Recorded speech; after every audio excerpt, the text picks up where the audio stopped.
Questions and very few answers. It's exactly what we wanted, yes. And actually, thank you especially for mentioning testbeds. One of the big differentiators of this event, as many of you already know, is that the center of the exhibit floor, in fact, is full of testbeds, 10 testbeds. And you should visit, if you visit nothing else on the exhibit floor, by all means visit the testbed area. You'll be impressed at the sort of things that are going on there. But I'm delighted to introduce our next speaker. You might think, listening all morning, that everything that's going on in industrial internet and Industry 4.0 is going on only in Spain. I'm glad to tell you that's not quite exactly correct. And in fact, our next speaker is here to tell you more about what's happening in Germany. Matthias Machnig is Staatssekretär, that is State Secretary of the Federal Ministry for Economic Affairs and Energy in Germany. In his current position as State Secretary, he's responsible for industrial policy, external economic policy, small and medium-sized enterprises policy, as well as digital and innovation policy. Nothing much to do. And leads the Strategic Steering Committee of Platform Industry 4.0, Platform Industry 4.0. Staatssekretär Machnig is a visionary leader with a long history of service to the German federal and Thuringian governments, and I'm delighted to say has been a visionary supporter of the relationship between the Industrial Internet Consortium and Industry 4.0 as a major speaker, actually, when the two organizations announced that we're working together, and has been tremendously supportive both before and after that. Delighted to introduce you to Mr. Machnig.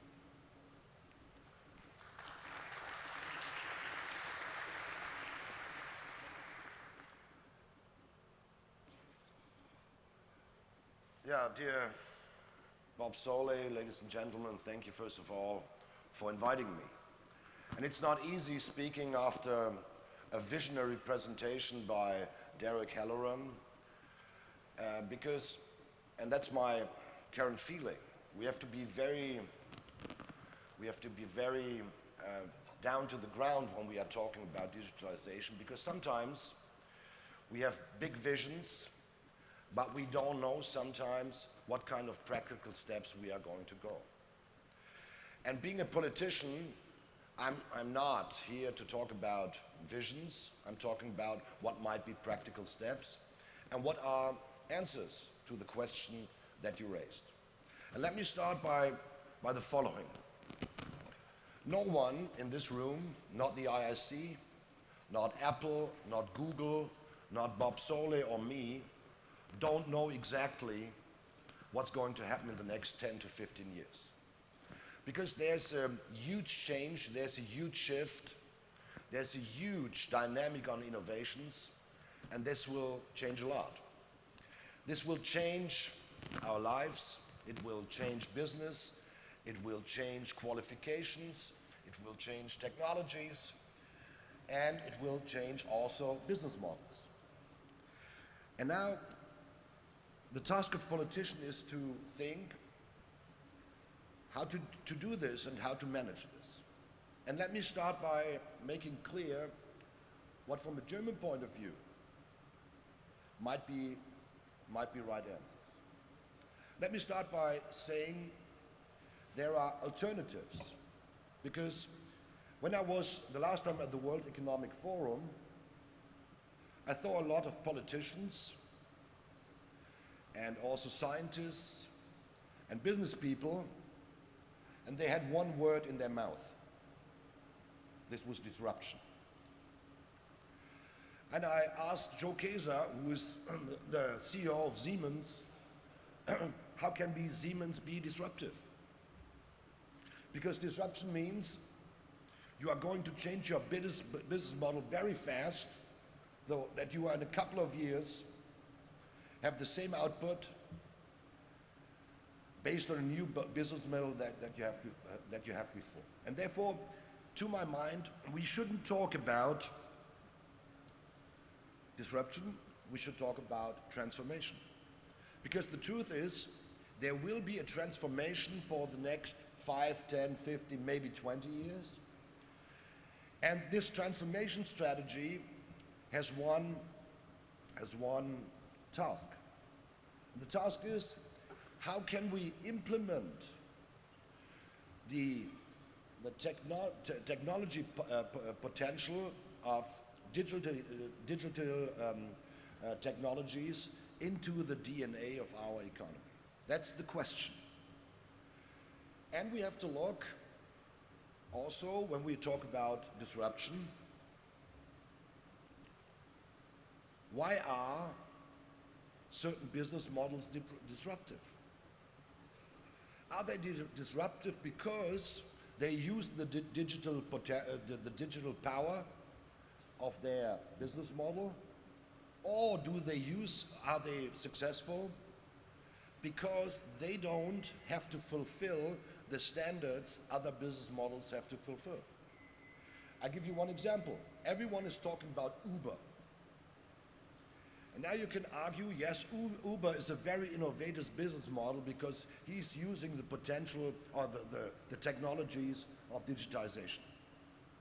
But you could also argue that they are successful because of a very simple reason. They don't have to fulfill the standards other taxi companies have to fulfill. And then we have to look what kind of rules do we have to establish to build up a level playing field and to make this transformation strategy doable. For Germany, a second question is very important.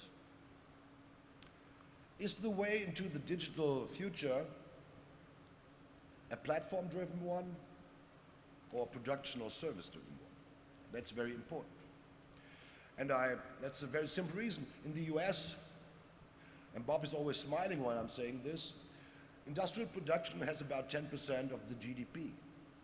In Germany, it's 25%. And if you add the industrial-related services to this, then we have about 40% of our GDP coming out of industrial production. And I agree, the digital development will change the economic structure, and there will be one question. Where in the future the added value is going to be created on the platform side or on the production side? And to be very honest, this decision is not taken yet. Although everyone is talking about Amazon, Google, Facebook, the decision where the higher added value is going to be created in the next 10 to 50 or 20 or 30 years, when we are going to integrate digital technologies into the DNA of our economy, is not yet clear. And political framework is very important to make clear in which direction we are going to go. So there's a huge change, yes, and just want to give you some numbers. Today we have about 20 billion connected machines and devices. In 2030, it will be 500 billion.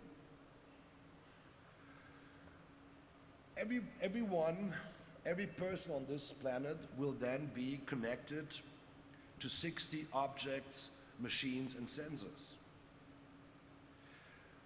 These devices will generate gigantic amounts of digital data, 40 zettabytes, and my people in my ministry told me that's almost 60 times as many pieces of data as there are grains of sand on all of the world's beaches. So someone has counted this. But just to make clear what we are talking about. And for Germany, if you look at the economic output of this drastic change, this will mean in 2020 up to 2025,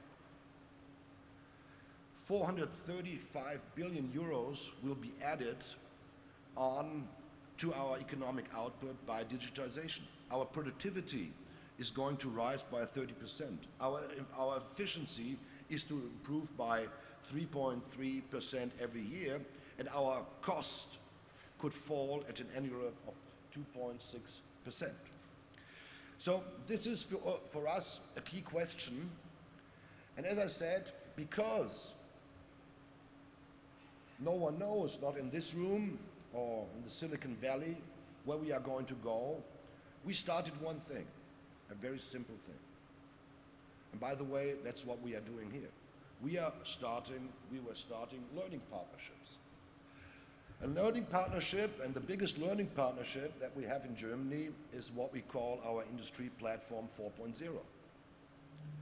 In this platform, we have more than 250 companies directly involved and more than 7,000 companies linked to this platform. And we are working on the key questions that are important for the digitization process in the industrial sector. So on standards, what is the right R&D strategy? What kind of qualifications are needed for the next 10, 15, 30 years? What kind of policy framework do we need to support this? And we started this 2 years ago or 3 years ago. And when we started this, to be very honest, Industry 4.0 was a huge PR gag. That was true.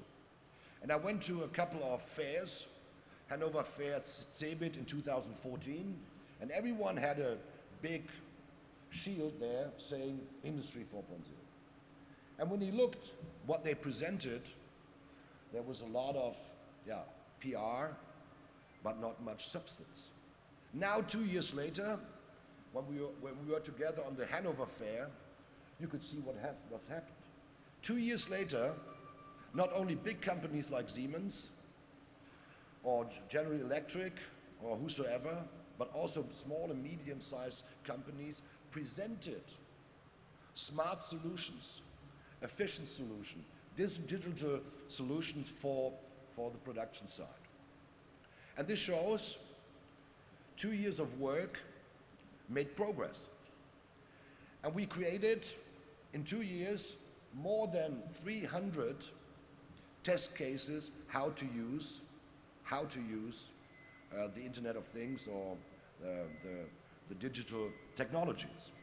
And this shows how important it is to build learning partnerships, bringing together, as the World Economic Forum does it as well, bringing together companies, scientists, and politicians to work on this.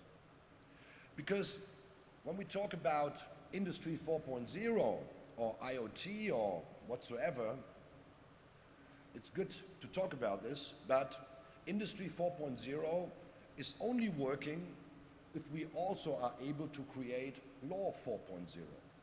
And today we might have Law 2.5, but not Law 4.0. But law and the framework for markets are important, are very important to develop our economy. And we have also a look at, let's say, certain structural changes. Give you one idea. We would never accept that in a market, a company has a market share of 95%. We would call this a monopoly. In the digital world, we have companies who have a market share of 95%. And our laws, what we call Kartellrecht in German, are not able to deal with this question. But what we don't want monopolies, we want competition. Because the best way for developing our economy is competition, and therefore we have to look how we can create a level playing field, how can we create competition to make the development possible. And we have to admit that economic success is not just a question of physical products, but also in data. But we need new rules for this development, especially on the question of data. Because it's true what you said, it's a question of using data for business reasons, but also look at data security and privacy on the other hand, and there will be conflicts of targets. And we have to discuss this very open and frankly. And find, by the way, new answers to this, and these answers are not simple. These answers are not simple because this will mean we have to change the thinking, the structure of our legal system according to this development, and we have to rethink our way we are making legislation. So in Germany, this is a key question, as I said, and we are not only working on Industry 4.0, but also on a digital agenda for Germany in 2025. And this includes questions like, how can we support startups? How can we create smart connections? What about data security? How to build up new business models? What does it mean for research and development? What does it mean for digital education? And what does it mean for infrastructure? And all what has been presented by Derek has one base: infrastructure. And now, to give you a feeling, to build up the most modern digital infrastructure for Germany would mean we have to invest 100 billion euros up to 2025. That's not much, but this must be financed. Because everything we can talk about autonomous driving or data connectivity or machine connectivity without a working infrastructure and without good infrastructure, nothing can be done. And by the way, this can't be only an infrastructure for Germany. This must be a European infrastructure, because being successful, if we want to be successful in the new digital world, we need a European answer, and we need something like a digital single market in Europe. And this digital single market is not only a question of a legal framework for this market, but it's also a question of infrastructure that has to be created. And therefore, it's very, very important that we work together and that we look at the issues that are important. And what I can say,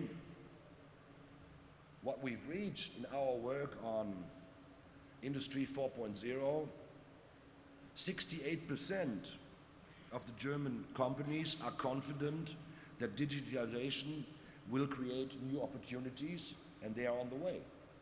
But if you look at the data exactly, more than 50% of small and medium-sized companies say digitization is not a top priority for my business model. And that has to be changed, because it's very clear for big and small and medium-sized companies, their competitiveness will depend on if they are able to go this way, but we have to persuade them. We have to help them. What is the next and what's the right way into the digital future?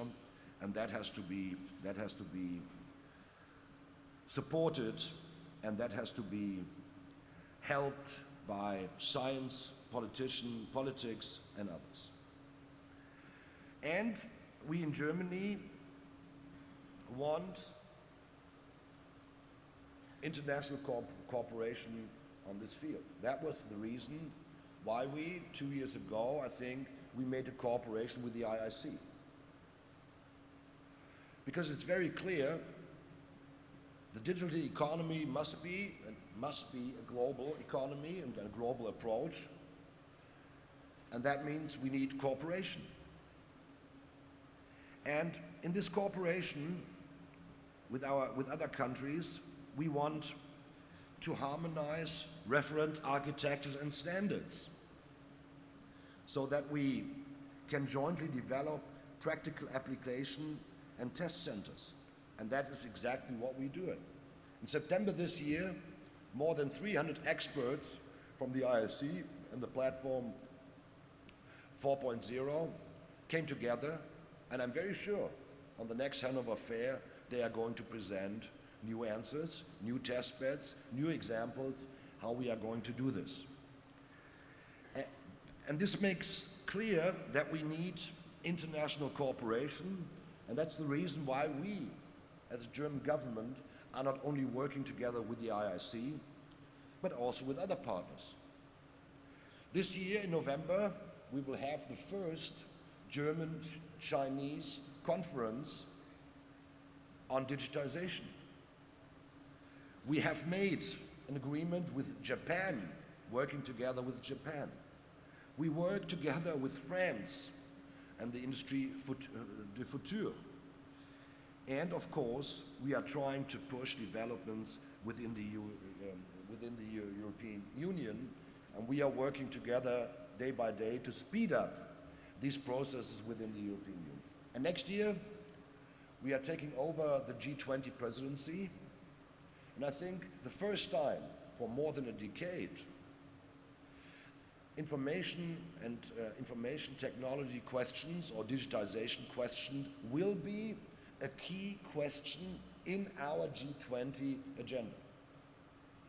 And I'd like to invite you, because we are making, on the 12th of January, we are making a huge conference together with the OECD, where we are trying to present a study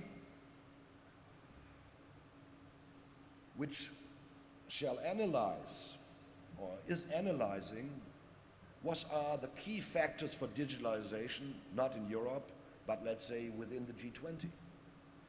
And my wish would be, out of this study, we are going to develop a working program within the G20, how we can work together for the next years.